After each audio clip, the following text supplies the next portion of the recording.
If you had to make a gut call on it, what do you think Mallory and Irvine made it, one or both made it to the summit of Everest before disappearing?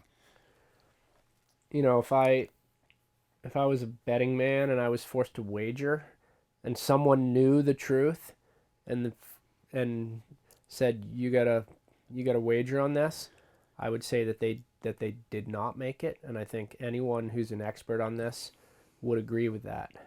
But the point that I want to make, because now I've gone pretty deep into this, I I want to say that I don't believe that anyone knows for sure that they didn't, and that is another little kernel that is really important, which is that they could have done it. Mm-hmm. And I think it's sort of arrogant of if people say they didn't do it Mm-hmm. because they don't know. The Oh, or point is, we yeah. just can't say for sure. That's not at 100%, and and that's kind of inspiring, and ultimately, Mm-hmm. but that's kind of what's cool about it is that everybody can sort of see it the way that they want to because we don't know, Mm-hmm.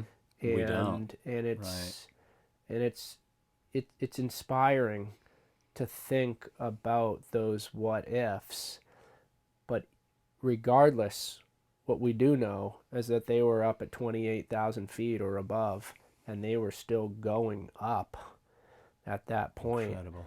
And I mean, we're talking a climb that was decades before its time, at a at a Yeah. at a at a time when they were essentially inventing high altitude alpinism as they went, because nobody had ever done anything like this before. Yeah. And as you dig deeper and deeper into that, and then you actually go to the mountain and follow in their footsteps, and you Wow. see for yourself what it's like Yeah. up there on the northeast ridge. It's a really humbling, powerful thing to think about what those guys were doing with the equipment that they had, and the knowledge that they had, and the fact that the physiologists of the day had no idea if it was humanly possible with or without oxygen.